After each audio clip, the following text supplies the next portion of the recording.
All right, last night's video on this amp, yesterday's video on this amp was 52 minutes. This one's going to be much shorter. I'm going to show some of the finishing touches, so to speak. First of all, I got the DC out here, went from about 200 milliamps to about 6 milliamps, and here, about the same amount, it's down to about 20 milliamps, and that's not much different than what I measure just up in the air. That's a pretty good indication. Whatever your leads measure in the air, in terms of voltage, that's what you should measure at eyelets where there should not be any DC present. And the amount that your meter leads will measure in the air will vary depending on the humidity and the accuracy of your meter. Let's see, best way to explain everything that I've done. So I got the DC out. That's a matter of lifting the top board off the bottom board, cleaning those areas again with isopropyl alcohol with the solder removed, heating the eyelets up, really getting those both the top and bottom board dry, putting everything back together, resoldering. That drives that stuff out. I removed and cleaned these input jacks on the normal channel. They still don't have much tension. I spoke to the owner. He doesn't want to change them out. He doesn't use that channel very often. They do work. Not an issue, but I want to make sure that the channel is working well. I shortened and neatened up the shielding wire, which keeps it away from the heaters.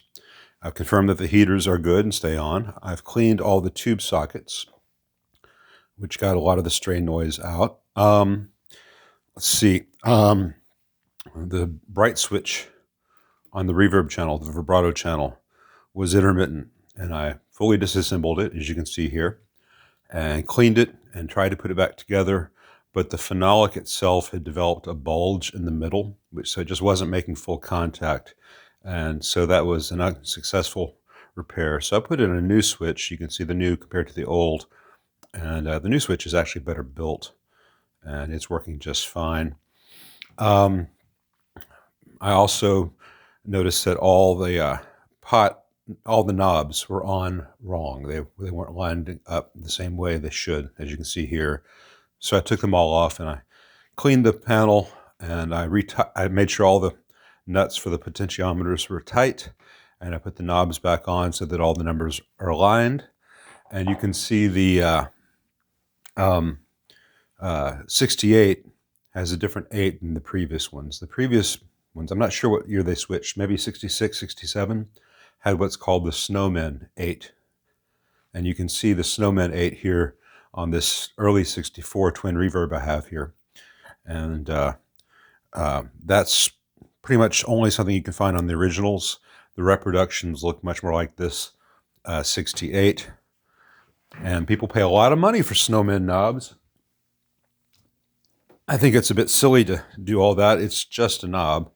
But, you know, people like to spend their money. Previously, I mentioned that this vibrato was really slow. And I thought that they put a 10 nanofarad here in parallel with this other 10 nanofarad to give 20 nanofarad for this second part of the LFO circuit. And that was because the writing on the cap was facing down, and it looked to be the size of a 10 nanofarad. It was actually 100 nanofarad. So they had 20 nanofarad, 120 nanofarad, 10 nanofarad, and that tremolo was extraordinarily slow. So if you want to do that, you can do that kind of stuff. But the owner said he wanted it put back to stock. So we're going to compare that and make sure that the tremolo is working well without ticking, because I took out that new cap, and if there's any problem with this old ceramic, it'll tell us. But anyway, let's see what the normal channel is sounding like. Doesn't go all the way to 0.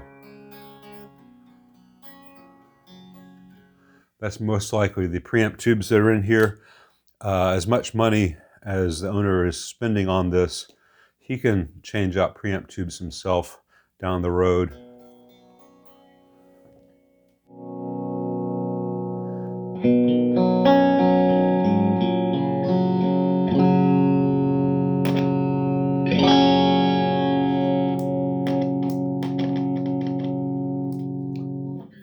Let me give that switch a little squirt, see if I can get that to clean up a bit.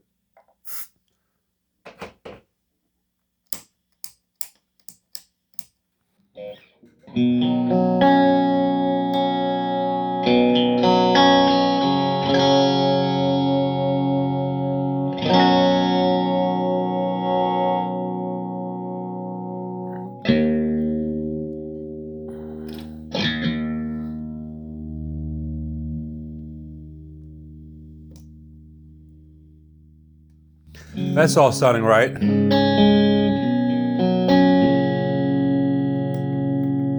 No microphonics.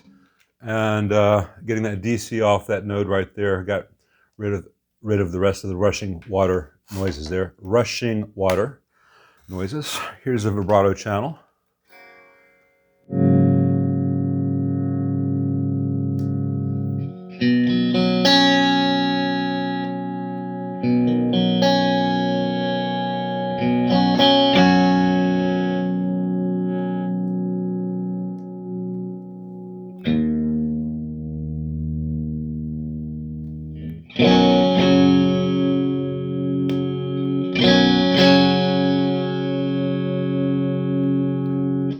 The reverb's a little bit weak. It's not bad, it's just a little bit weak. It's got an old Kodak CV4024 AT7 driver. I'll be putting a different AT7 in there. I need to make sure the reverb is strong before I call it done, even if the owner has to get some different preamp tubes. And I will, of course, give the owner the option of having me put tubes in it. Just, you know, I'm aware of what the bill is going to be for all the things that the owner cannot do.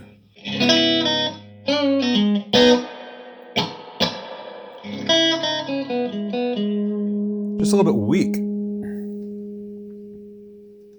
If I really dig in, it's there. If I play softly, it's not. It doesn't get into that surf kind of thing.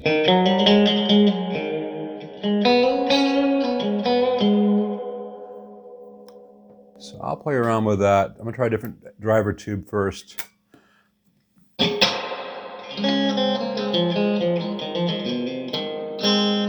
And a different V4 as well, just in case. But let's put the reverb down to a modest level. And bring in the tremolo. I'm just gonna turn the intensity to 10 and switch it on.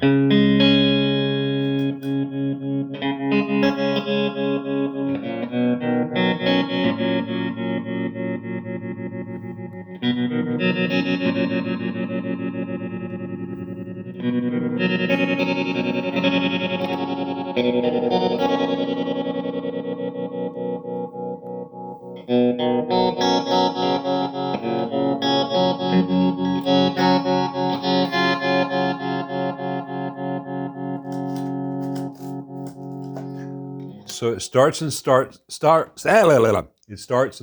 instantly. There's no popping, there's no thudding or clicking. Though I am going to let this run for a while with a panel up on top so the heat can build up in the chassis to make sure that there doesn't, sometimes tremolo circuits start to tick. And if so, we'll deal with that. The only thing I'm really hearing now that still needs to be done is to confirm the reverb strength thing.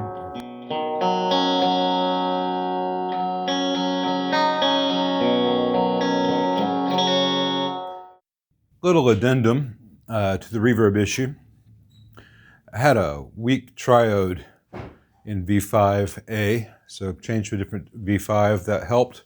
There was a lot of rushing water and hiss as I turned up the reverb control. That was the plate resistor. I changed both plate resistors here to carbon film 1 watts. That's not a stage where carbon composites offer any advantage in my experience in testing. And the lower noise floor and stability is nice with the carbon films. And I also tested the owner's tank, and it's an old 3-spring Accutronics. I don't think it's original to the amp, and it's been spray painted black, and it's noisy as can be, so he needs a new reverb tank. So I will get one.